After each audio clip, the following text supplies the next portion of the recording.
പ്രിയ പ്രേക്ഷകർക്ക് സീരിയൽ ന്യൂസിലേക്ക് സ്വാഗതം.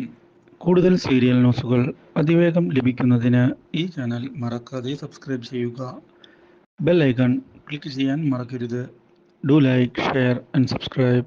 ഉമയുടെ അപ്രതീക്ഷിതമായ കടന്നുവരവ് പുതിയ മാറ്റങ്ങളാണ് കാവ്യയുടെ ജീവിതത്തിൽ ഉണ്ടാക്കിയിരിക്കുന്നത്.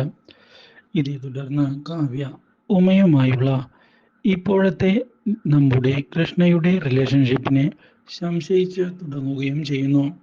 ഇരുവരും കൂടുതൽ അടുത്ത് ഇടപഴകുന്നതും കൂടുതൽ അടുത്ത് സമയം ചിലവഴിക്കുന്നതുമെല്ലാം സംശയങ്ങൾ ഉണ്ടാക്കിയിരിക്കുകയാണ് നമ്മുടെ കാവ്യയിൽ. മാത്രവുമല്ല, ഇപ്പോൾ കൃഷ്ണയുടെ കാര്യം നോക്കാൻ തനിക്ക് യാതൊരു പ്രശ്നവും ഇല്ല എന്ന് വ്യക്തമാക്കുന്ന ഉമ ഇതേ തുടർന്ന് കാര്യങ്ങൾ മുന്നോട്ട് കൊണ്ടുപോവുകയും ചെയ്യുന്നു.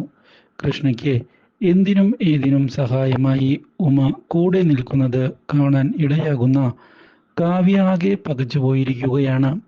ഇതോടെ കാര്യങ്ങൾ കൈവിട്ടു പോകുമോ എന്നുള്ള ഭയം ഉണ്ടാവുകയും ഇതേ തുടർന്ന് പൊസസീവ്നെസ് കാരണം കൃഷ്ണയുടെ കാര്യങ്ങളിൽ കാവ്യ ഇടപെട്ട് തുടങ്ങുകയും ചെയ്യുന്നു. ഉമ ആവശ്യകാര്യങ്ങളിൽ മാത്രം ഇടപെട്ടാൽ മതിയെന്നും കൃഷ്ണയെ നോക്കാൻ താനുണ്ട് എന്ന് ഇതേ തുടർന്ന് ഉമയെ ചെന്ന് കണ്ട് പൊട്ടിത്തെറിച്ചിരിക്കുകയാണ് കാവ്യ. അപ്രതീക്ഷിതമായ ഈ സംഭവം ജയമോഹിനിയെ ആകെ ഞെട്ടിച്ച് കളയുകയും ചെയ്യുന്നു. Do like, share and subscribe.